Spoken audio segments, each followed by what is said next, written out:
म्हणजे आलो कशासाठी झालं काय आणि एक तरी ठीक आहे आज आपण ऐकलं मन तयार होते त्याच्यासाठी बरं करा माझं काय नाही मला म्हणजे आपण आपली पूजा करायची देवाची नाही. तुमची पूजा सुरू झाली ना ती देवाची मी देवाची करतो आहे ना चर्चा करायला आपली आणि महामहोत्सव करायला पाहिजे होता असं मला सगळीकडे मंडप टाकून असं एक पूजन मला पूजनाची संधी किती मोठा कार्यक्रम जर इंद्र म्हणून मंडळात कळतंय काय महाराष्ट्र ती भावनेचं इम्पॉर्टन्स किती आहे. जर 3 लोकांचं उत्कृष्ट पुण्य कोणतं असेल तर एक मात्र ही तीर्थंकर नामकरण प्रकृती त्याचं कारण आहे. आणि या भावना आज मी संस्कार केले उद्या मला ते फळ मिळणार. मी सांगितलं काय मला ते तीर्थंकर व्हायचा हा विषय घेऊन आहे पण असू दे आज मला बाकी नाही धर्म संमेलन कर मला तीर्थंकर व्हायचं ह्याच्यासाठी व्हायचं एवढं सगळं वाया असू दे म्हणा होईल की कुठंतरी काय व्यवहारानुसार तू त्याला म्हणायचं का म्हणून शाळेमध्ये आम्ही जर वाचतो तो पर्यंत असं काय चुकीचं असं काय प्रकारच नाही. त्याच शब्दांना मला असं कळायला लागलं भाव असं म्हणायला सगळं बरोबर असतं. चर्चा कशी करायची म्हणजे आपल्याला ते जी भावना सांगायला त्याच्यामध्ये तीर्थंकरत्वामध्ये पहिली भावना आणि शेवटची भावना या 2 भावना प्रधान या 2 काढण्याच्या बाकीनं गौण आहे. गौण आहे म्हणण्यापेक्षा ठीक आहे प्रत्येक भावनेला आपल्या ठिकाणी तेवढंच महत्व आहे पण यामध्ये पुन्हा विशेष म्हटलं तर दर्शन विशुद्धी भावना आणि शेवटची भावना कोणती वत्सल्यत्व भावना वात्सल्य या 2 भावना तीच वात्सल्य प्रवचन वात्सल्य भावना या 2 दर्शन विशुद्धी भावना काय असते. निश्चय बाबा दर्शन विशुद्धी शब्द तर आता शास्त्रीय वाटतो म्हणून शास्त्रात आपल्या भाषेत समजून घ्या नाही दर्शन विशुद्धी कळलं तरी मग कशाला दर्शन विशुद्धी कशाला म्हणजे इजोगाठी पण तसेच करते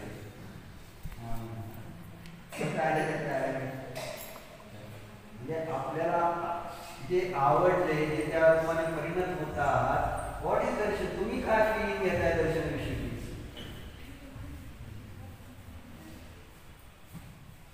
आणि तुम्ही सांगितलं तर तुम्हाला त्याची विशुद्धी बाकी काय नाही तर तुम्ही जर मनात ठेवली तर ती विशुद्धी तेवढी नाही होणार. सगळ्याला सांगितल्याच्या निमित्त तुम्हाला माहिती आहे सांगताना जास्त विशुद्धी होते कारण आपल्यामध्ये तशी विशुद्धी व्हावं लागते त्यावेळेस सांगण्यात ती विशुद्धी आणि समोर त्याला पण परिणामाची विशुद्धी होण्यास निमित्त होतो. असा सोपर लाभ काय नाही सांगते दर्शन विशुद्धी म्हणजे काय सोप्या भाषेत लहान मुलं सगळ्याला नवीन नाही ना सगळ्याला कळलं की हे ह्याचं नाव असं आहे एवढं बरोबर. मला सांगा का माझ्याकडे तुम्हाला वाटते मला येत नाही मला वस्तू तीच आहे पण दृष्टी बदलली तर त्या वस्तूचे समीचीन रूप आपल्याला जाणून येते आणि ती दृष्टी बदलली तर मग आपले परिणामाची विशुद्धी सहज होऊन जाते किंवा मग बाहेरच्या प्रसंगाने आपण आपुलीत होत नाही किंवा असं दर्शन विशुद्धी तुम्हाला परत विचारलं नाही म्हणसाल मान द्यावा लागतो विधवांना सांगता का कापून ठेवायची मान. दर्शन शब्दाचा अर्थ आहे पाहणे. दर्शन शब्दाचा आहे श्रद्धा. धर्मामध्ये दर्शन विशुद्धी भावनेपासून सुरुवात होते आणि ती दर्शन विशुद्धी मुख्य भावना म्हणताना जगाकडं पाहताना आणि त्याचं श्रद्धान करताना भगवंतांचा दृष्टिकोन घेऊन पाहायचं. जिथं बाहेर काय बदलायचं नाही फक्त पाहण्याचा. आता तुम्ही म्हटले 7 शब्दांनी सगळं सुटलेलं आहे कोड तर तो 7 शब्द आहे ना त्याचं श्रद्धान. खरं दर्शन विशुद्धी म्हणजे काय तर जगाकडे पाहण्याचा दृष्टिकोन बदलतो.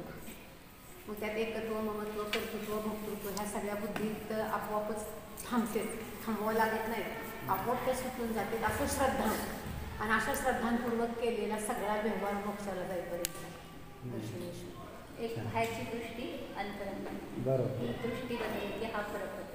नेहमी सिस्टीम अशी आहे, जे समजावून सांगायचं त्याच्या विरोधातलं सांगा म्हणजे ते कळू शकतं. कारण आजकालचे सरळ नाही आहेत, वक्र आहेत, आदिनाथ नाही आहेत, शिष्य महाराज. विशुद्धीपेक्षा अशुद्धी कळते लवकर. दर्शनाची अशुद्धी म्हणजे दृष्टीची अशुद्धी काय, आणि पहिली अशुद्धी दृष्टीची आई आहे की मी शरीर आहे. आणि दृष्टीची विशुद्धी म्हणजेच मी जीव आहे. एवढं साधं साधं गणित आहे. स्व आणि परासंबंधी एवढाच निर्णय व्हायला पाहिजे. दृष्टी विशुद्ध म्हणजे जे जसं आहे तसं पाहणं, आणि मी आज जे जसं आहे तसं पाहत नाही तेच माझ्या अशुद्धीचं कारण आहे, संसाराचं कारण आहे, दुःखाचं कारण. माझी नजर खराब आहे, म्हणजे जर कावीळ झाल्यानंतर पिवळं दिसतं नजर, किंवा डोळा म्हणजे शक्ती कमी झाली, वय झाल्यानंतर चष्म्याशिवाय दिसत नाही ना, कमी दिसतं, त्याला म्हणायचं अशुद्धी. बरोबर आहे. त्यामुळं जी वस्तू आता मी तो वाचायला लागली तर मला दिसत नाही का, तर चष्मा नाही, मग ती काय झाली अशुद्धी. त्यामुळे संक्लेश होते ना, मला वाचायचं येतं पण वाचता येईल. म्हणजे दृष्टीमध्ये दोष, दृष्टीमध्ये दोष असताना त्या ठिकाणी त्रास आहे. म्हणून त्रास संपवायचा आहे तर दृष्टी शुद्ध करा, एवढंच पहिल्यांदा त्यांना म्हणायचं. आणि त्याचंच नाव आहे सम्यक दर्शन. म्हणजे घाण काढा, आपल्या बुद्धीतली घाण काढा, आपल्या श्रद्धेतली घाण काढा, आपल्या आचरणातली घाण काढा.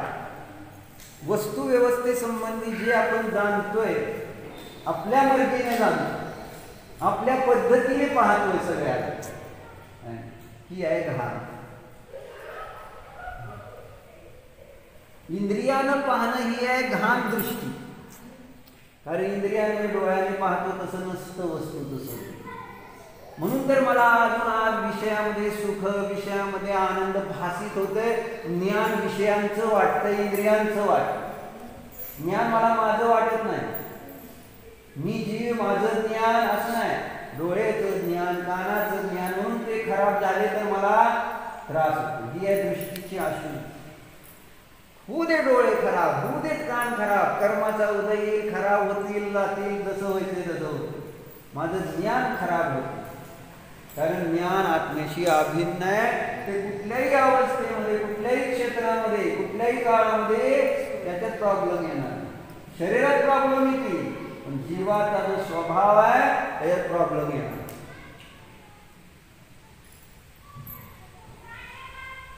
सोनाराकडे दृष्टीची शुद्धी असते म्हणून सोन्याचं सोनं दिसतं त्याला. जरी मिक्स करून आणलेला तांब, चांदी, सोनं मिक्स आणलं त्याच्याकडे काही विकायला तर त्याची दृष्टीच्या शुद्धीमुळे त्याला काय दिसतं, सगळं आपापल्यामध्ये दिसतं. आणि माझी दृष्टी अशुद्ध असेल तर मी त्या पितळ असेल, चांदी असेल, त्याला सोनं म्हणून ग्रहण करतो. हेच प्रॉब्लेम आहे माझा इथं दृष्टीच्या अशुद्धीमध्ये. म्हणून आचार्य पहिल्यांदा हे तीर्थंकर नाम कर्म प्रकृती, जी सर्वोत्कृष्ट पुण्य प्रकृती, जी मोक्षाचं कारण, त्याचं पहिलं त्यांनी सांगितली भावना आहे दर्शन विशुद्धी. आपल्या संबंधीची जी अशुद्धी आहे ती दूर करा. देवासंबंधीची जी अशुद्धी आहे ती दूर करा. देव म्हणजे काय, वितरागी, सर्वज्ञ, हितोपदेशी. देव काय देणारे, घेणारे, करणारे, असलं काय करतात. समीचीन स्वरूप देवाचं, गुरुचं, धर्माचं जसं आहे तसं स्वरूप समजणं, म्हणजे आपल्या दृष्टीतून त्याच्याबद्दल त्याच्या विपरीत मान्यता आहेत त्या काढणं, त्या दृष्टीची शुद्धी. त्याचं नाव आहे दर्शन विशुद्धी. दिस इज द फर्स्ट स्टेप. ही पहिली भावना आहे. आणि ही झाल्यानंतर तुम्ही तीर्थंकर व्हा नका हो, तुम्ही मोक्षाला जाणार. नियम असा आहे. या एक भावनेचं फळ असं आहे, तीर्थंकर झालं नाही झाल्याने त्याने काय फरक पडत नाही. व्यावहारिक जीवांना तीर्थंकरत्वाचं महत्त्व सांगून त्या माध्यमातून धर्माची श्रद्धा निर्माण केली जाते.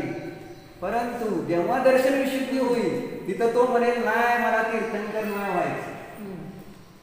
इच्छाच संपून जाते, त्याचं नाव आहे दर्शन विशुद्धी. कशाचीच इच्छा राहत नाही, त्याचं नाव आहे दर्शन विशुद्धी. म्हणून कालच तिथं गोष्ट सांगितली की एका राजाला एका आपल्या राज्यामध्ये एक विद्वान हे करायचं असतो, नेमायचा असतो विद्वान. मग विद्वान नेमायचं म्हटल्यानंतर सिस्टीम काय, कुणी आलं मी विद्वान म्हटल्या करणार काय, दुकानात सारा घरी ठेवायला म्हटलं तर मला ठेवायची गेले हुशार म्हणून म्हणणार, मग तू झालं म्हणजे कामवाले सुद्धा अशी ठेवत नाहीत तर बरोबर आहे का ईशा? म्हणजे सांगायचं तात्पर्य. मग त्या विद्वान नियमाच्या प्रतियोगिता त्यांनी ठेवली आणि प्रतियोगितेअंतर्गत त्यांनी काय केलं, एका बागेमध्ये मूल्यवान वस्तू ठेवल्या सगळ्या, सोनं चांदी हिरे देव पुस्तक शास्त्र आहे ना, का भोजनाचे पदार्थ भाकरी रोटली असलं पण ठेवलं. जे जे तुम्हाला आवडतंय ना असं मूल्यवान, कारण आम्हाला मूल्यवान वाटणारं सगळं जीव सोडून सगळं मूल्यवान आहे. बरोबर आहे सायली ताई? तुमचं नाव काय? परत माझं नाव घेतलं नाही म्हणत सर. तसं काय नाही, मला माहिती आहे. हां, तर काय सांगतो, मूल्यवान म्हणजे अशा सगळ्या गोष्टी त्यांनी बागेत ठेवल्या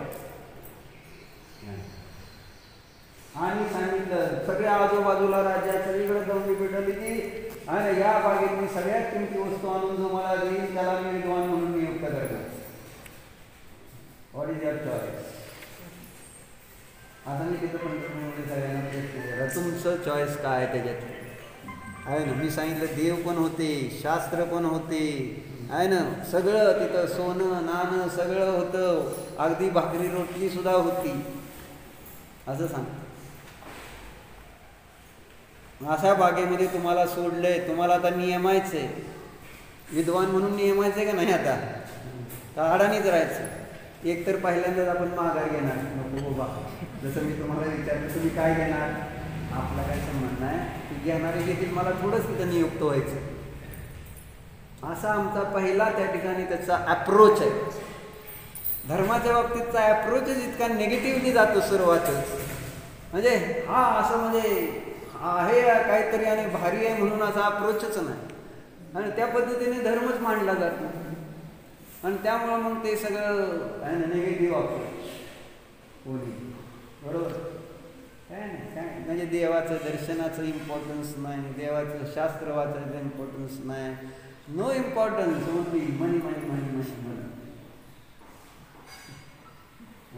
तुम्हाला गोष्ट वाचून दाखवणार मी, एक छान गोष्ट आहे. तर ही एक गोष्ट आहे का? मग आता विचारू तुम्हाला काय निवडचाल, तुम्ही काय निवडचाल? आता तुम्ही समजा तुमच्यासाठी दृष्टिकोनातून काय किमती काय आहे ना, ते सगळं आहे तिथं असं समजून चाल. तुम्हाला काय किमती, आता मी सगळ्या वस्तू सांगितल्या ना, मी सांगितलं तिथं काल कापड दुकानदार होते, कापड पण आहे म्हटलं तिथं दुकानात नाही, त्या बागेत आहे ना, लोखंड विकणाऱ्यांचं लोखंड पण बागेत होतं म्हटलं आहे ना. आणि ज्याला त्याला आपला आपला दृष्टिकोन आहे, मूल्यवान ते वाटणार आहे. असं काय नाही की सगळ्याला सोनंच भारी वाटेल, नाही ना, निश्चय पण होता त्या बागेत बरं.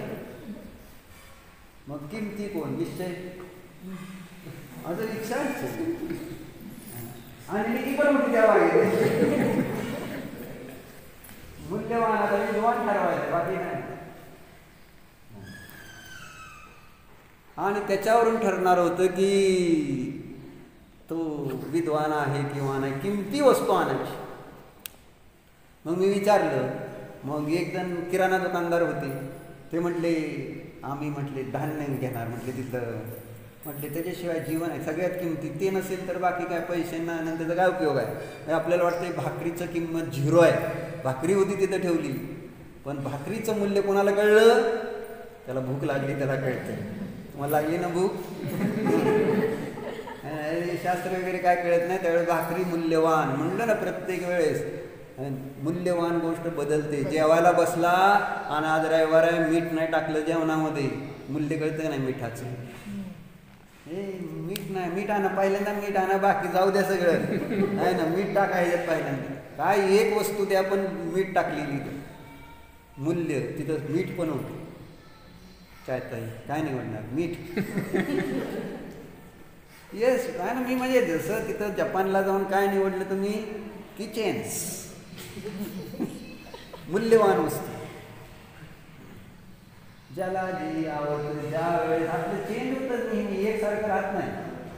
लहानपणी वेगळ्या गोष्टींचं मूल्य तरुण झाल्यावर, म्हणून तिथं म्हटलं पण नाही बालपण मी ज्ञानलय, त्याच्या बालपणी बाल म्हणजे खेळण्यामध्ये रमला, तरुण झाल्यानंतर तरुणीमध्ये रमतो, आणि म्हातारा झाल्यानंतर वेगळे आकर्षण. प्रत्येक वयानुसार किंमत वेगळी होती. मंदिरात असली तर वेगळी किंमत आहे, दुकानात गेल्यावर प्रत्येक काय, आणि मंदिरातले लोक पैसे तुझी जर घेतले आणि तर त्याची किंमत तुझी पैशाची वेगळी. माझी चांगली सिच्युएशन लक्षात राहिलं ना कधी, या सिच्युएशन माझ्याशी भांडायला विचारा, जसं काय आम्ही घेऊन टाकले पैसे, हां येत होतो की काय, पळून चालू होतो ते. बरं असं म्हणजे मला सांगायचं काय, आपल्याला व्हॅल्युएशन कळत होतं ना, बाळा मी तिथं ते दिलंय तर त्याचं व्हॅल्युएशन आहे, ते मला परत मिळलं तर माझं आहे अस्तित्व, नाही तर माझं अस्तित्व संपलं. व्हॅल्युएशन कळतंय तुम्हाला. सिमेंटची मोठी पण ठेवली त्या बाहेर माहिती आहे, मग काय नाही वाटलं असं नाही, सिमेंट बोतल घ्यायची, कधी नाही एक उचलली दुसरं येणार तयार, असं ती सिमेंटची बोतल. तसंच आहे ना सध्या, एक टाकली गाडी दुसरी, दुसरी झाली की तिसरी, ती तयार करायची, तुम्ही इकडे राहा आणि शेवटी रिकामं जावा. काय घ्यायचं, काय घ्यायचं, देव पुसता हे घेतलं, देव घ्यायचं. मला एक जणांनी मग तिथं म्हटले, एकाने किराणा दुकानदाराने काय सांगितलं, आणि भाकरीचं महत्व. मग दुसरा एक म्हटलं हे जरा उगच आपलं, म्हटलं मी देव घेणार, देव सगळ्यात किमती म्हटलं. असं तुम्हाला काय विशेष झालं, सगळेजणांनी संपून टाकून गोष्ट. मग काय झालं, सगळ्यांनी काही ना काही घेऊन राजाकडे गेले आणि आपल्या पद्धतीने त्याचं महत्त्व समजावून सांगायला लागले, हे सगळं ह्याचंच मूल्य सगळ्यात जास्त आहे. श्वास पण ठेवला होता तिथं,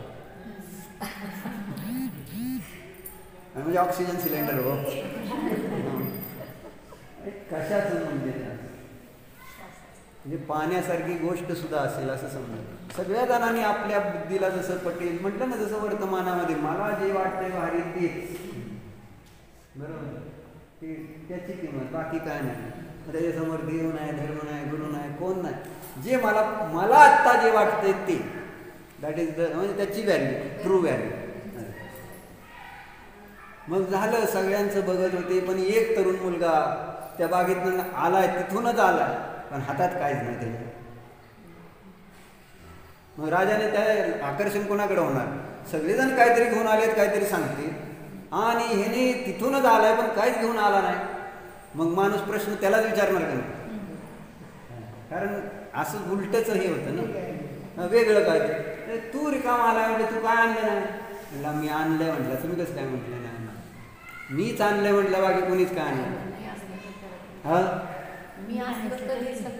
होय का, तिथं मी नव्हता ठेवलेला हो, मी ठेवलं. हां मग बाहेर कोण येऊ शकतं, त्याचं कारण त्याचं सांगितलं त्यांनी, मी घेऊन आलोय काय. 3 दिवस मी गोष्ट सांगत होतो, तुम्हाला एकाच मिनिटातच समजून सांगतो. मग सांगितलं सॅटिस्फॅक्शन, संतोष, त्याच्यासारखं दुसरं मोठं त्या ठिकाणी किमती वस्तू दुसरी नाही असं आपल्या शास्त्रात पण सांगितलं. सॅटिस्फॅक्शन हे सगळ्यात व्हॅल्युएबल गोष्ट आहे, किमती. विद्वान कोणाला निवडलं असेल ज्याच्यात सॅटिस्फॅक्शन आहे, नाहीतर बघा किती किती किती किती केलं म्हणजे वया संपत नाही, संपतंय का. तर समाज म्हणून आपल्याकडे परिग्रह परिमाण, मला त्याचं इतकं महत्त्व वाटायला लागलं श्रावकांसाठी, ते आपल्याला इतकं गरजेचं आहे. आणि आज हे बाहेरच्या पाश्चात्य देशामध्ये त्या म्हणजे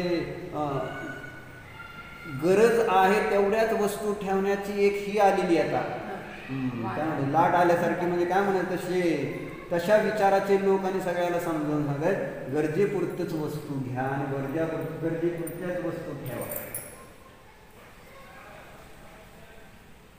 आणि आपल्या इथं आहे ना जन्मजात आहे ती, आहे ना अनुव्रत, परिग्रह परिमाण अनुव्रत जर आपण घेतलं तर तुम्हाला सांगतो तुमच्यासारखा दुसरा सुखी मनुष्य असणार नाही जगात. त्याच्यामध्ये जी एक शांती आहे, बास एवढं लिमिट आहे. टोटल बंदीने सांगितलं ₹1.5. बास त्याच्यापेक्षा जास्त मी मिळवणार नाही. ₹1.5 त्यांना सकाळी मिळालं की दुकान बंद, टोपे विकायचे. सकाळी ₹1.5 मिळाला त्यावेळेस सकाळ टोपी विकली ₹1.5 मिळाला दुकान बंद. आपल्या ध्यान स्वाध्यायाला जायचं. राजाने एकदम कळलं की असं आहे. राजा म्हटला दरबारात सगळ्या टोप्या घालून येण्याचं तुम्हाला दंड.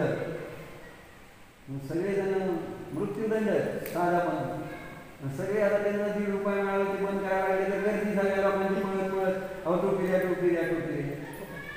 आता कसं द्यायची. आता ₹1.5 मिळाला नियम होता ₹1 वर मिळवला नाही. मग काय केलं त्यांची जीव पण जाणार. अहिंसा प्रेमी होती ती दुसऱ्याला जीव जाईल असं करतील का काम. टोप्या पण द्यायच्या आणि आपला नियम पण मोडला नाही पाहिजे. काय करायचं त्याची नुकसान नाही पण उद्याच काय करायचं. मग आलेल्या किमती दिलं म्हणजे उद्या परत टोप्या विकायला ₹1.5 मिळेल का नाही परत. मग टोप्याचा काय सांगतो परत उद्या ₹1.5 गृहस्थ होते. एक दिवसात तू उद्याचं काय करायचं. फुकट गेलं तर मग त्याचं दुकान ते काम झालं. मग दुसऱ्या दिवशी ₹1.5 कशातून मिळणार. आलेल्या किमतीत त्यांनी दिलं, त्यांचं पण नुकसान नाही केलं, त्यांचं पण नाही नुकसान केलं आणि आपला नियम पण नाही. आलेल्या किमतीत देऊन टाकलं बस ठीक आहे तुमचे पण प्राण. पण समाधान किती आहे बघा. ₹1.5 मिळालं समाधान. मग आपण एक कुठंतरी जर आपल्याला मर्यादा लागली न त्याच्यानंतर इतकी शांती असते. तुम्ही त्याचा अनुभव घेतल्याशिवाय काढणार. सॅटिस्फॅक्शनमध्ये संतोषाला का सगळ्यात व्हॅल्युएबल गोष्ट म्हटली जाते. सॅटिस्फॅक्शन हे सगळ्यात मोठं धन असं सांगा. चर्चा कशासाठी सांगा. देशव्रत काय आपलं तरी शनिशुद्धीचं चालेल.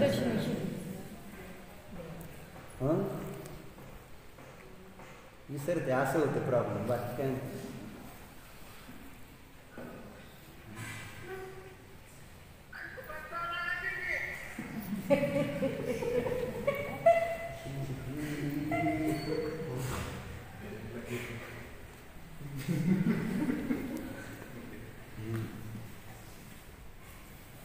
काय विषय काय चालला होता.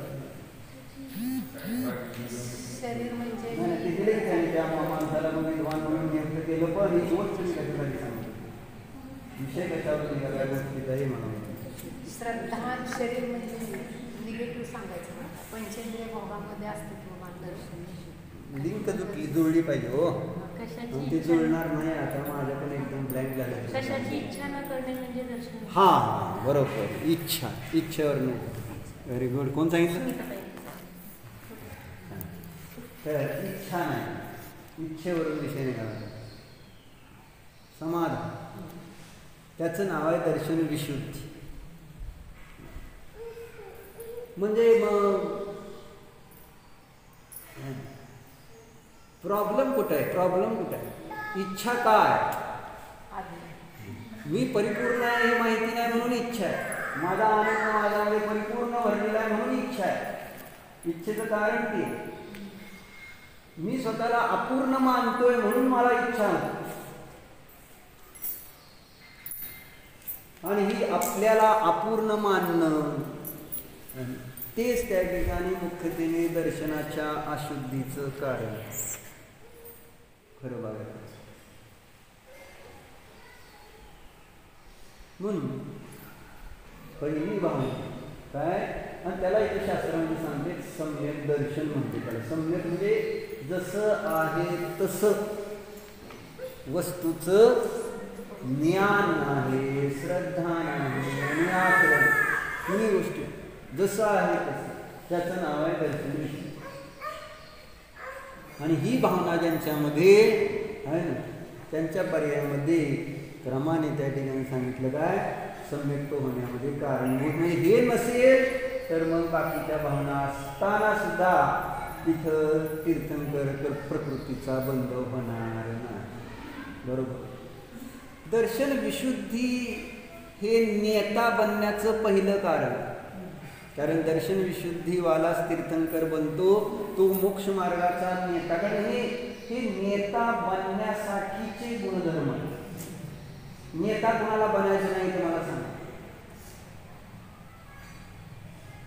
नेता बनायचं, सगळ्याला नेता बनायचंय. जसं वर्तमानात तरी आहे. कशासाठी नेता बनायचंय? कशासाठी बनायचंय? सगळे माझ्या अधीन. बरोबर. त्याच्यासाठी सगळ्यांनी माझ्या अधीन राहावं म्हणून नेता बनायचंय आपल्या इथं. बरोबर. बरं ठीक आहे, सगळे माझ्या अधीन, जसे तीर्थंकरांच्या अधीन सगळे असू दे. पण ते का अधीन सगळेजण होणार? जर दर्शन विशुद्धी नसेल तर त्या ठिकाणी नेता बनता येत नाही. का? कारण एकाला चांगलं आणि एकाला वाईट म्हणेल तर तिथं तो नेताच होऊ शकत नाही. आणि सगळ्याला घेऊन चालावं लागतं. म्हणून मी उदाहरण देतो. आमच्या आम्ही सगळे एकत्र कुठपर्यंत राहिलो? 8 भावांची फॅमिली एकत्र कुठपर्यंत होती? आणि आमचे काकोभाव होते मानणारे. बरोबर आहे. ते जोपर्यंत होते ही वॉज अ नेता. आणि नेत्याचा अर्थ काय? त्यांना त्यांची मुलं आणि त्यांच्या भावांची मुलं भेद नव्हता. बरोबर. हा भाऊ आणि तो भाऊ हे जर भेद नव्हता. सख्खे भाऊ सख्खे बंधू सगळे असे वैरी नव्हते. सख्खे मित्र, सख्खे भाऊ सख्खे मित्र. आणि आता सख्खा भाऊ पक्का वैरी असे नवीन निघाले. आपलं नाही चाललं, दुसऱ्याचं. आपलं काय? आपण नाही, आपण वैरी कोणच नाही आहे ना. सगळे चांगले आहे ना. विशाल माझा सख्खा मित्र आणि विशाल म्हणतोय मला सख्खा मित्र. पण मन काय सांगतो?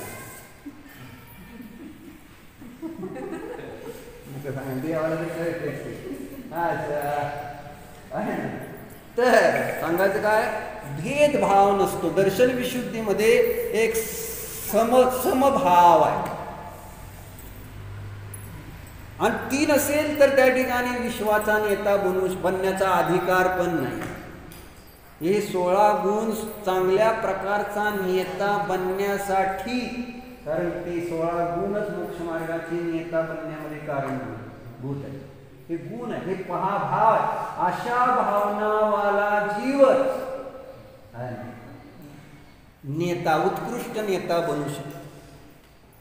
पण आपल्याला नको आहे ना. आपल्याला काय पाहिजे? आरक्षण.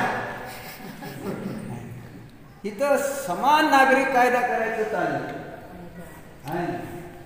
पण इथं म्हणून मग एकाने त्याच्या आरक्षणावर एक सुंदर असं एक छोटासा व्हिडिओ आला होता. म्हणले असे काही एकदा एका घोड्यांची रेस होती, घोड्यांची. आणि घोड्यांची रेसमध्ये मग बऱ्याच सगळ्यांनी आपल्याकडे घोडे आणले होते. मग एक माणूस होता, त्याच्यावरती जाड आणि मग तो माणूस असा एकदम गुंड समजा. मग त्याचं म्हणणं काय होतं की या रेसमध्ये माझं गाढवच जिंकलं पाहिजे. घोड्याच्या रेसमध्ये कोणाला जिंकून द्यायचंय?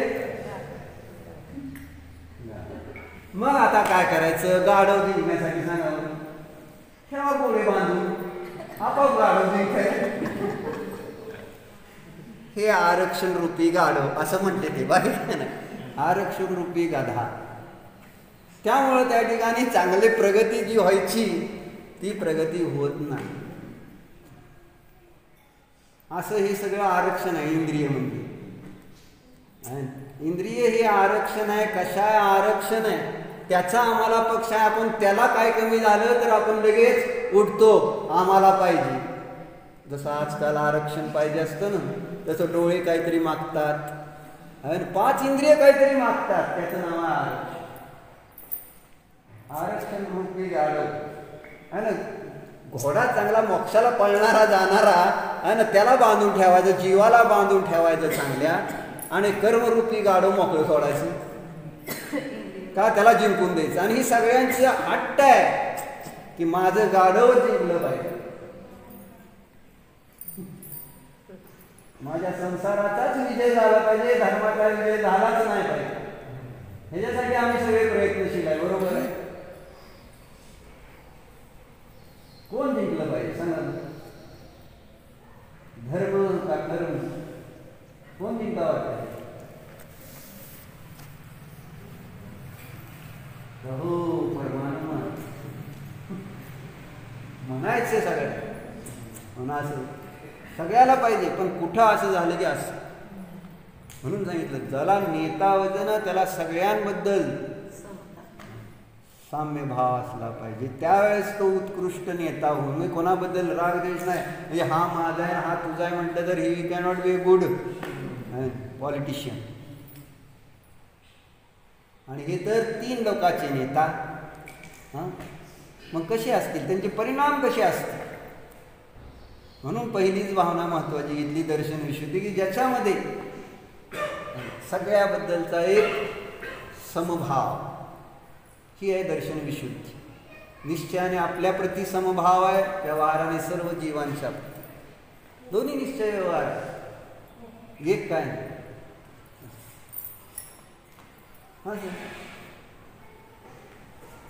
आणि शेवटची भावना कोणती आहे? वात्सल्य भावना. वात्सल्य भावना नाही ना प्रवचन वत्सलत्व, की ज्याच्या निमित्तात मुख्यतेने सांगितलं जातं तीर्थंकर नाम कर्म प्रकृतीचा बंध पडतो. म्हणजे त्या जीवाला असे भाव होते की जो आनंद मला झालेला आहे तो आनंद सगळ्या जीवाला व्हायला पाहिजे आणि सगळे जीव त्या ठिकाणी मोक्षाला जायला पाहिजे, अशी तीव्र म्हणजे संक्लेश भाव आहे.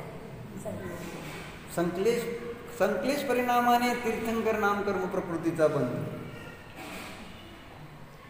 संक्लेशाने पाप बंद होता असं मी ऐकलं, आणि हे वेगळंच आहे. म्हणजे असे तीव्र भाव होते की हा म्हणजे, आणि ते भाव कोणाला होते? ज्याने स्वतः तो आनंद चाखला त्यालाच असे भाव होतील, जसं गिरजागर महाराजांना झाले, आम्हाला होत आहे. काय भाव की सगळे जे येतील त्यांना हा आनंद मिळावा म्हणून लगेच मालिकेमध्ये ध्यान जाणा, मी जाणणार आहे, मी जीव आहे, हे कोण आहे काय असं नाही पहिल्यांदा. आणि सांगताना नुसतं म्हणायचं नाही, अनुभवायचं असं म्हणतात. परत परत सांगते, कळकळ किती आहे, अनुभव करा. आणि आम्ही अडकलो शब्दात आणि जगाला शब्द सांगण्यात. आपण पण अनुभव घेत नाही आणि म्हणून लोकांना पण आपण आपल्या जवळ आहे. ददाती यत्तु यस्य अस्ति, माझ्याकडे शब्द आहेत मी शब्दच देणार. वृद्ध सेवा नाही,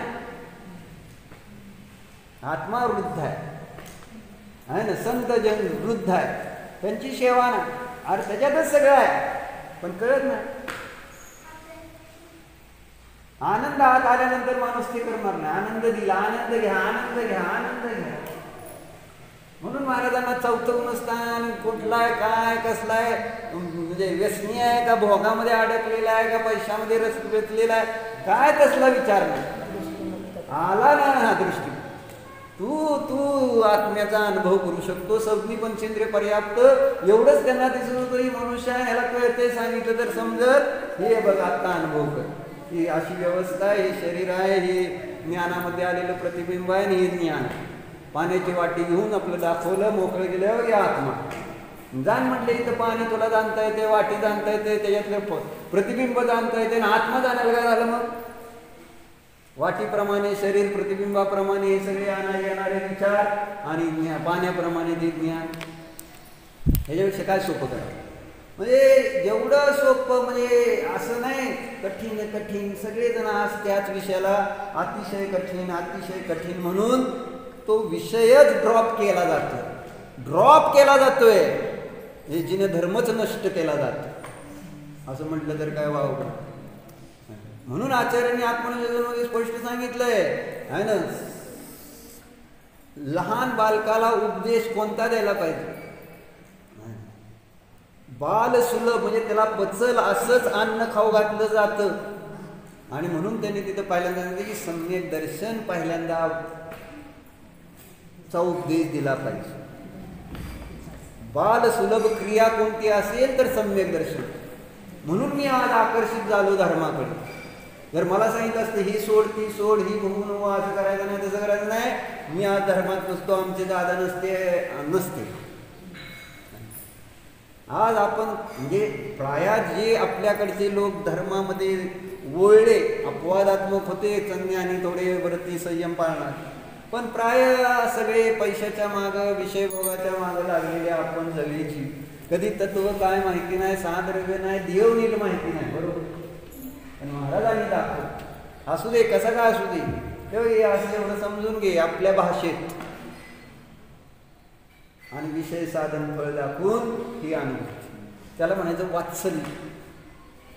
आत्ताच कोणता पर्व झाला? रक्षाबंधन. वात्सल्य अंगाचं प्रतीक नाही. ती अवस्था सोडून विष्णुकुमार मुनी अवस्था सोडून आहे ना सगळ्या आजीवांच्या साधूंच्या प्रती वात्सल्य भाव महत्वाचा किती.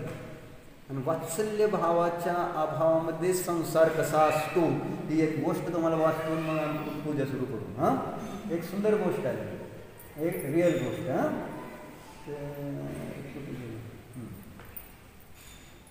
आहे का?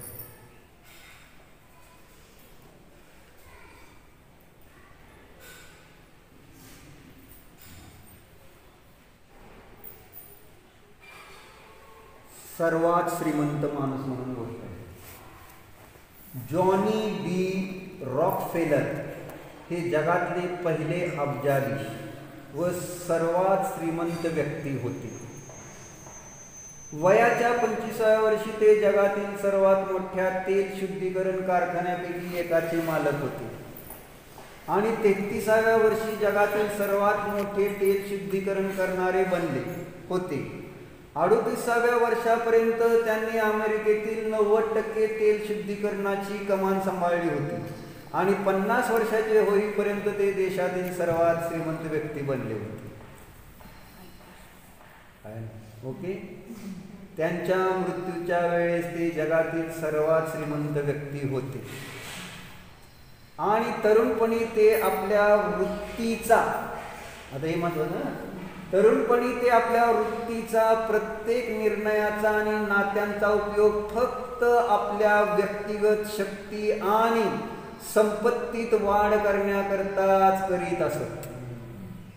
व्यक्तिगत माझं वाढलं तर जे काय निर्णय म्हणजे ज्याला आपण म्हणतो स्वार्थी अप्पलपण, असं एवढा अब्जाधीश होऊन सुद्धा आणि सगळं जे काय ते फक्त माझ्यासाठी पैसे वाढवण्यासाठी, असं त्याचं ते कार्यक्रम 50 वर्षापर्यंत चालू होता. बरोबर. पण 53व्या वर्षी ते अतिशय आजारी पडले. त्यांचे संपूर्ण शरीर ठणकत असे आणि त्यांचे सगळे केस गळून गेले होते. त्या अत्यंत पीडादायक अवस्थेत जगातील एकमात्र अब्जाधीश जो वाटेल ते विकत घेऊ शकत होता तो फक्त सूप आणि हलकेसे भोजन एवढेच पचवू शकत होता. वेगळी गोष्ट आहे आणि जरा तुम्हाला वाटेल हे आम्ही ऐकले असं असे लता मंगेशकरचं त्या शिव जॉबचं, तर तुम्ही धीर धरा जरा. म्हणून काय काय वेळेस धीर सुटतो आणि त्यांना माहिती असतं ना माहिती आम्हाला असं एक अशा पद्धतीने ऐकते गोष्ट. त्याच्यासाठी हे जरा शॉकिंग आहे असं मला सांगायचं म्हणजे विशेष आहे. तर त्यांच्या एका सहयोगीने लिहिले होते, ते न झोपू शकत होते ना हसू शकत होते आणि त्यावेळी त्यांना आयुष्यातील सर्व गोष्टी व्यर्थ वाटत होत्या. वयाच्या 53व्या वर्षी सगळं होतं. ओके. ते वर्ष 53 वर्ष त्यांच्यासाठी मुंगीच्या पावलांनी अतिशय दुःखाने व्यतीत झाले. शरीरात रोग असताना जसं ध्यान शिबिरातला एक दिवस मुंगीच्या पावलाने जातो तसं आहे आजार पडला. आता इथला एक क्षण मुंगीच्या पावलाने चाललाय नाही. धर्मातले क्षण असे म्हणून तुम्हाला लाईफ खूप जगायचं आहे ना धर्म काय म्हणजे तुम्हाला खूप जगल्यासारखं वाटतं. आणि विषय भोगामध्ये आपण गेल्यानंतर कधी संपतंय, अरे कालचा रविवार गेला ना आला रविवार, अशी चर्चा सध्या नेहमी सगळीकडे चाललेली असते. अरे आत्ताच रविवार आला असं. जेव्हा मृत्यू त्याच्या अगदी जवळ येऊन ठेपला तेव्हा एके दिवशी सकाळी त्यांना अनुभूती झाली की ते आपल्या संपत्तीमधून काहीही पुढच्या जगात नेऊ शकणार नाही. आम्हाला पण त्यावेळेसच होणार आहे. बरोबर आहे. अजून अनुभूती नाही आलेली की आपण पुढच्या जन्मात काय नेऊ शकत नाही. ज्या पद्धतीने आपण त्रस्त आहोत, व्यस्त आहोत, अभ्यस्त आहोत, म्हणजे डॉक्टर साहेब व्यस्त त्रस्त अभ्यस्त राहा आहे ना. आणि त्यांची माता पण काय म्हणत नाही, बाकी कर कर. आणि बाज बाबासनी परिग्रह परिमान कर, किती व्याप करून घेतो, बाहेरा उचील, परत तुला ध्यान करता येणार नाही, धर्मात लक्ष लागणार नाही, पोरांकडे लक्ष नाही, बायकोकडे लक्ष नाही, खायला प्यायला लक्ष नाही. आणि किती करशील लागा तू, किती करशील बेटा तू, असं कधी सांगताय? मनातून नाही सांगितलं तुम्ही, नाहीतर त्यांनी आता बदलला असं. कारण तुम्ही सांगितलेलं सगळी गोष्ट ऐकते असं त्यांनी सांगितलं मला. मग घरात जसं देशात इंदिरा गांधी एकच होती तसं तुमच्या घरात तुम्ही इंदिरा गांधी असं सनी म्हटलं. म्हणजे दादा सुद्धा ऐकतात म्हटलं माझी मम्मीची. आणि चांगलं आहे, म्हणजे धर्माचं ते सगळं असं ज्ञान देतात म्हणून, म्हणजे वाईट म्हणून नाही चाललेलं, म्हणजे हुकुमशाही म्हणून नाही, पण धर्माच्या दृष्टिकोनातून चांगले संस्कार केले जातात. याच्या अपेक्षेने तुमचा सत्कार करण्यात येईल ह्याच्यानंतर. पण असं चांगलं दिलेले संस्कार, म्हणजे इतकं त्यांना आईबद्दल थोडंसं हे आहे, आदरयुक्त भीती, पण त्याचा उपयोग नीट त्यांनी केलेला नाही. कारण तेच बिझनेस करत होते, नव्हता करत? बिझनेस करत नव्हता का तुम्ही? हां असं. तर असं द्या वेळ काळ मला म्हणजे लक्षात राहतं थोडं थोडं अजून. तर ते संस्कार आता इथं तुम्ही मिटवायचे म्हटले तर मिटत नाही. असं आपल्याला असं वाटतं असं कसं काय मुलं असं का करते एवढं सांगितलं तरी, त्याचं कारण दुसरं तिसरं कोणी नाही, आपणच कधीतरी केलेले संस्कार. ते अशी उद्यायला येतात की आपली इच्छा परत तशी नको असताना सुद्धा उलट जास्त होत असते. शांती आज 2 गाड्या येते, 5 गाड्या येते, बस काय होईल, काय होईल तुला काय वाटतं? काय लोकांना घरात राहता येणार नाही, लोक म्हणजे रस्त्यावर उड्यावर गप्पा लागले आणि तू शेवटी नाही तुला कोण शिकणार नाही. म्हणजे अशी एक मान्यता असते. आपण नाही ऐकलं तर जगात हाहाकार माझे हाहाकार, एक असं गैरसमज असतो, गोड गैरसमज. बरोबर आहे विश्व. तर त्याला मृत्यूच्या शैवर का मृत्यूच्या शैवर बरोबर आहे. काय झालं असताना, मृत्यू जवळ असताना त्याला वाटलं हे सगळं व्यर्थ आहे, व्यर्थ आहे, काय उपयोग नाही. हां काय झालं? जेव्हा मृत्यू अगदी जवळ येऊन ठेपला तेव्हा एके दिवशी सकाळी त्याला अनुभूती झाली. आणि ही अनुभूती येणं महत्वाचं आहे, तुमचं ऐकणं महत्वाचं नाही. तुम्ही ऐकतच जाता, फक्त अनुभूती घ्यायला वेळ देत नाही. तेव्हा हे जे एवढं सगळं सांगितलंय, दर्शन विशुद्धी वगैरे वात्सल्य, बसू आपण थोडं विचार करू, देवाकडे बघून विचार करू, काय ना काय करून की असं का असलं पाहिजे. सगळ्याला वेळ द्यावा लागतो. दुकानाला तुम्ही वेळ देताय, संसाराला वेळ देताय, प्रत्येक गोष्टीला वेळ देताय, मग माझ्या धर्माला का नाही वेळ काढ? स्पेशल वेळ काढलाय कधीच वेळ काढलेला नसतो. फक्त आता बाकी काय काम नाही, अर्जंट म्हणून इथं बसलाय. खरं सांगायला म्हणून जर अर्जंट काय दुसरं काम असतं ना तर गेला असतं, पण आता हाय वेळ आहे म्हणून आपलं बस. आत्ता तशी काय प्रतिकूलता नाही, मी तुम्हाला अजून काय हाणत मारत नाही, तोपर्यंत गप बसलाय. तुम्हाला शिवाय काय देत नाही, गाडी करत नाही म्हणून गप बसलाय. बरोबर आहे. जिथं मी तुम्हाला काय शिवाय गाडी करायला लागलो, हाणा मारायला लागलो, तुम्ही बसाल का? म्हणजे तुम्ही अनुकूल देऊ मारा, आम्ही बसणार असं आहे ते. काय शिवाय द्यायचे तर द्या, पण आम्ही बसणार अशी तयारी असते धर्म करताना. आहे ना, पोराचा आवाज येऊ दे, आई पळत जाते की नाही. भाऊ आहे ना तुझा, काय नाव तुझं? हा आदिश ना. आधीच तर आवाज येऊ दे रडलेला खालनं, मम्मी उठून जाईल का नाही तिथनं, हे सांग.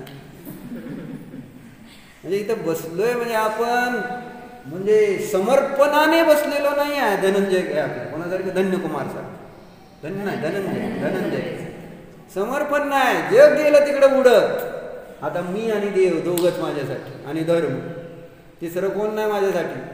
निस्सई असा विषय संपून बघायला पाहिजे ना.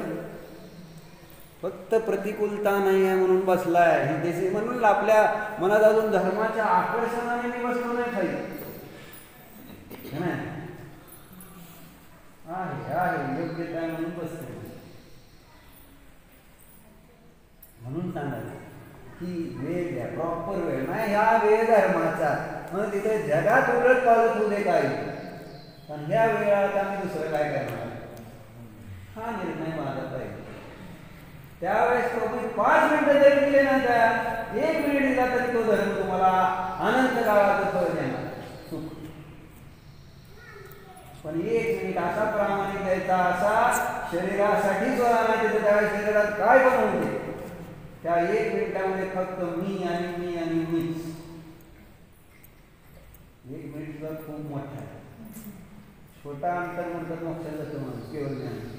तुम्हाला पण माहिती नाही अभ्यास. 1 मिनिट मी तुम्हाला खूप सांगितलं आणि तुम्हाला तेच कळतं, त्याच्या जास्त कळणार म्हणून 1 मिनिट. आणि तुम्ही 1च मिनिट घ्यायचा मी त्याच्यापेक्षा पुढचं सांगितलं त्याचं ते म्हटलं ना. म्हणजे थोडंसं मांस खाल्लं तर नरकात जातं, पण जास्त खाल्ल्यावर जात नाही असा अर्थ त्याच्यात निघतो. 1च मिनिट जास्त दिला वेळ तर आपल्याला संसारात करावा लागेल. बरोबर आहे नाही?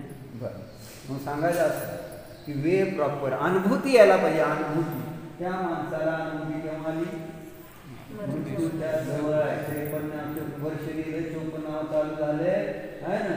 आणि त्यावेळेस त्याला अनुभूती आली एक दिवस काय की बाबा काय बाजाबरोबर जाणार नाही. त्या सिकंदरला पण शेवटीच अनुभूती आली की बाबा सगळं जर जिंकलं पण माझ्याबरोबर काय जाईना.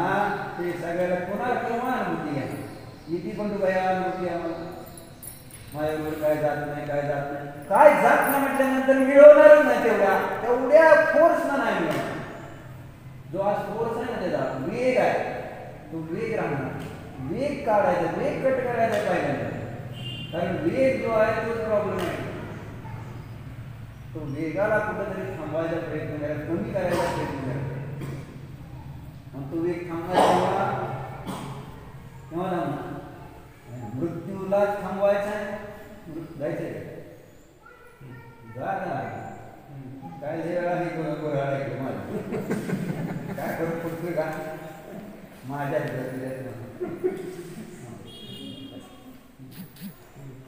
नाही जाती बाकी काय नाही. जाऊ दे. मग काय सांगायचं, फोर्स कुठला पाहिजे. आणि ते केव्हा तिथे आत्ता मरायच्या आधी समजलेली बरोबर काय जात नाही, शरीर जात नाही, ही सांस्कृतिक शास्त्र. आणि बघतोय आपण काय गेलं सांग, गेले त्यांच्याबरोबर काय गेलं सांग त्याशिवाय. मग आपल्याबरोबर काय झालं, म्हणून आपण काय करतोय म्हणलं अनुभव घे. प्रॉब्लेम हा आहे माझ्या धर्माच्या बाबतीत, मी धर्माचा अनुभव घ्यायला तयार आहे आणि धर्माचं फळ पाहिजे मला. कसा आनंद? साखर घेतलेले कागद तोंडात ठेवल्यावर काय गोड लागणार आहे? नाही नाही सर, साखर लिहायचं कागदावर तोंडात ठेवायचं बघ नाही, किंवा दुधात टाकायचं गोड होईल का नाही? अरे शब्दाने थोडंच धर्म गोड होणार. त्याच्यासाठी साखरच टाकायला लागते तर त्याच्यात गोडी आहे, शब्दात नव्हे. अनुभवात गोडी असते, अनुभव घ्यावा लागतो. मग बघा तुम्हाला मी म्हटलं नाही याचं मंदिरात तर तुम्ही या ना, शास्त्र वाचू नको, मी वाचणार. तुम्हाला मारून टाकेन जर नाही असं केलं, मारा पण मी सोडणार. कळले?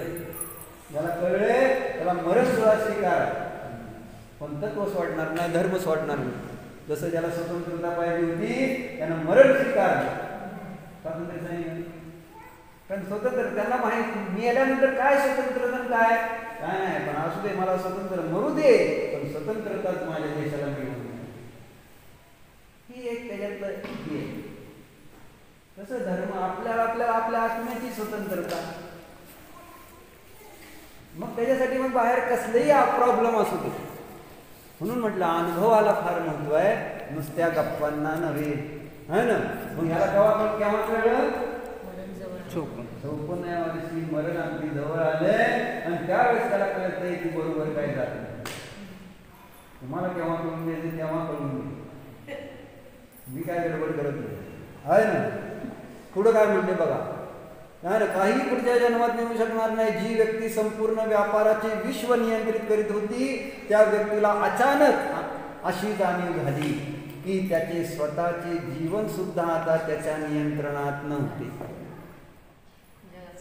जे आज आपण म्हणतो ना, मी बोलतोय, मी बसतोय, मी चालतोय, हे सगळं बघा काय नाही, ही पण तसंच करत होती आहे.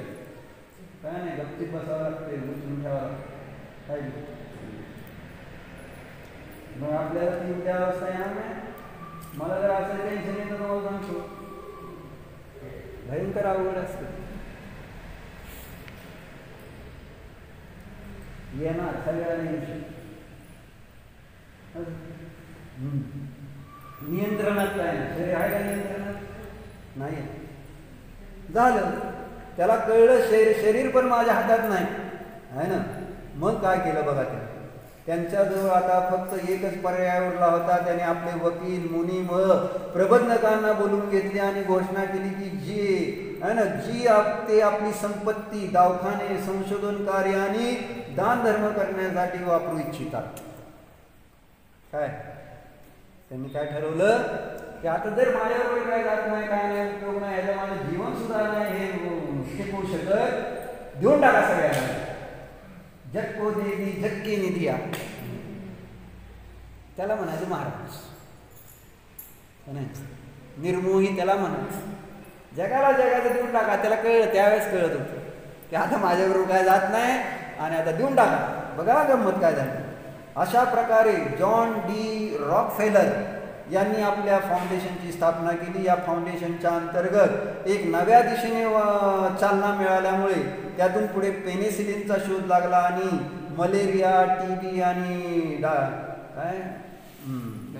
डायरिया नाही, वेगवेगळं डिप्थिरिया काय तरी लिहिलंय, असं ते जाऊ दे, यांच्यावरील उपचार आहे ना काय झाले, शक्य झाले. त्यांनी दिलेल्या पैशाचं असे संशोधन आदी दान धर्म केल्यामुळं हे शक्य झाले. पण कदाचित रॉकफेलर यांच्या कहाणीचा सर्वात आश्चर्यचकित करणारा भाग असा होता की ज्या क्षणापासून त्यांनी आपल्या कमाईचा भाग धर्मार्थ म्हणून देण्यासाठी सुरुवात केली तेव्हापासून त्यांच्या शारीरिक अवस्थेत आश्चर्यकारकरित्या सुधारणा होऊ लागली. एक वेळ अशी आली होती की फक्त 53 वर्षे जगणारा असे वाटत होते, पण ते 98 वर्ष जगले.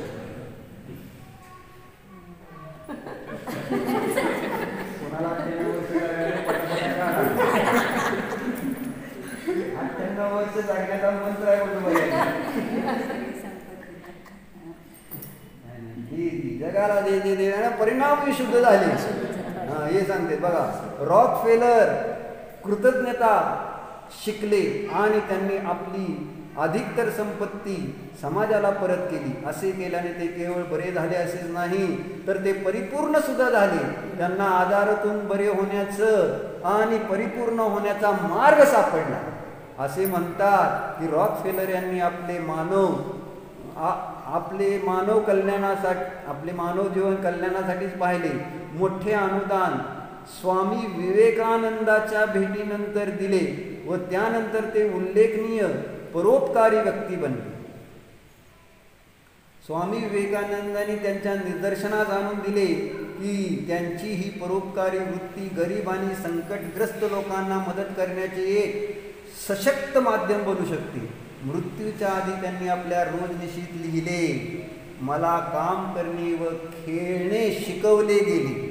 माझे जीवन काम आणि खेळणे यांनी भरलेली एक दीर्घकाळाची आनंदी सुट्टी बनली.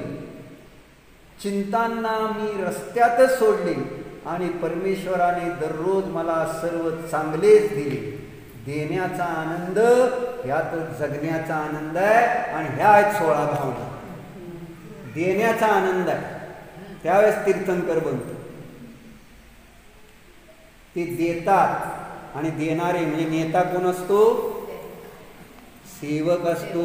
हे आपल्याला मोदीजींनी सांगितलं, मी प्रधानमंत्री नाही, प्रधान नेता नव्हे, मी प्रधान सेवक आहे. पण आज त्या पदावर जाते ते स्वतःला आहे ना मालक मानतात, सेवक नाही. म्हणून तीर्थंकर आपले सेवक आहे. तीर्थंकरांसारखे सेवक आपल्याला लाभले आहे ना. माझं अहो भाग्य याला का तुम्ही सगळे तीर्थंकरांसारखे सेवक. साधा सेवक जर असला तर आपल्याला कितीतरी काम होतं. साक्षात तीर्थंकर ज्यांनी 3 लोक 3 काळातलं विज्ञान आपल्याला समजावून सांगितलं आणि आपल्या जन्ममरणाचा अशी सेवा केली त्यांनी. म्हणून तीर्थंकर प्रकृतीचा बंध झाला. नाही भावना म्हणजे सेवेची भावना. या भावनेतनं सेवा आहे ना आपल्या रोम मध्ये म्हणजे काय म्हणायचं रग मध्ये ओनली सेवा सेवा सेवा. अम्मांची सेवा दिवस रात्र काय आजार बिजार काय बघायचं नाही, नुसती सेवा. घरदार सगळं विसरून नुसती सेवा. बघा काय चमत्कार होतो. 98 वर्ष जगतात आणि आनंदाने परिपूर्ण जीवन, आनंदी जीवन. त्याने लिहिलं मी काय ना मी खेळलो म्हणले ना कसं सुट्टी. शेवट त्याने लिहून ठेवलं मला जगायचं कळलं. कशामुळं? सेवेने. आणि मी सेवा न करता केवळ मेवा पाहिजे सगळ्याला, पण सेवा कोणाला करायची नाही. वर्तमानातला प्रॉब्लेम हा. म्हणून ज्यांना सुखी आनंदी 98 वर्ष जगायचंय, पाठदुखणं संपवायचंय, तर सेवा करा. आणि विशाल सेवा करतो नाही असं नाही, त्याच्यामुळे त्याला आता बरं आहे बरं का. म्हणजे इतक्या वेळ बसला त्याचा अर्थच बरं आहे, नाही तर खाली बसता येत नव्हतं त्याला. त्याचं बरं आहे राहू दे, माझी पण सेवा करू नको, पण आम्हाला ठीक आहे हसला. महत्वाचा मुद्दा तो आहे. सेवा करा आई वडिलांची, मोठ्यांची, वृद्धांची, ज्ञानीची आणि यांची सेवा करा, तर त्याच्यामध्येच आपलं खरं सुख शांती सेवेतच. आणि ते आहे तीर्थंकरत्व. त्या आहेत या दर्शन विशुद्धादी 16 भावना, सशक्त भावना नाही. असं मला म्हणजे एकदम आनंद होतो ते. म्हणून म्हटलं हे कसा उत्सव साजरा करायला पाहिजे. आज 16 भावनेचं मी पूजन करायला मला मिळालं. अनंत भावामध्ये मी कुठं कुठं जन्मलो, मला 16 भावना काय माहिती नाही. आज मला षोडश कारण भावनेची नावं माहिती आहेत. मी पूजा करतोय, अर्घ्य चढवतोय. आता जागं राहून केलं तर सोने पे सुहा, ओम नमः. हा बस झालं. नाही तर मी आत्ताच तीर्थंकर होईल. तसं नको. अभीष्ण ज्ञान भावना आता सगळ्याला ज्यांनी दिलेलं आलेलं आहे. आम्हानी या संस्कार भावनेवर एक पुस्तक लिहिलेलं आहे, षोडश रत्निका. सगळ्यांनी इथं बसलेल्यांना नियम आहे की षोडश रत्निकेचं ते पुस्तक तुम्ही सगळ्यांनी वाचायचं किंवा सहजानंद वर्णिशीचं 16 षोडश कारण भावना रत्नग्रंथ आपल्यामध्ये पण आले. मी कुठल्या पण ठिकाणी जिथं षोडश कारण भावना तुम्हाला मिळतील, रत्नग्रंथ असू दे, सहजानंद प्रवचन असू दे, नाहीतर माताजीचं षोडश रत्निका असू दे, आणखी जिथं तुम्हाला 16 भावना जिथल्या कोणत्या पुस्तकात मिळतील त्या 16 भावना तुम्ही वाचून काढणार. आता तुम्ही सगळ्यांनी नियम केला असं मी मानू का? आज खालीच ठेवा त्यांना नियम आहे, कारण आज त्यामुळे करणार नाही. षोडश कारण भावना सगळ्यांनी एकदा वाचायच्या आणि अशा मनोभावपूर्वक वाचायच्या की खरोखर हे आहे तीर्थंकरत्व. हे तीर्थंकर तुम्हाला लाईव्ह दिसतील त्या भावनेने. तीर्थंकर म्हणजे काय? प्रतिमा म्हणजे सगळं बाहेर नव्हे. लाईव्ह तीर्थंकर म्हणजे अंतरंग तीर्थंकरत्व कळलं पाहिजे. हे बाह्य तीर्थंकरत्व तर तुम्हाला सांगितलं सगळं तुमच्या वगैरे, पण अंतरंग तीर्थंकरत्व काय आहे तर ते आहे 16 भावना. ते वाचणार तर ते आपल्याला अनुभूती तीर्थंकरत्वाची. आणि अनुभूती आल्यानंतर त्या माणसाचं काय झालं बघितलं आपण, जीवन आनंदी.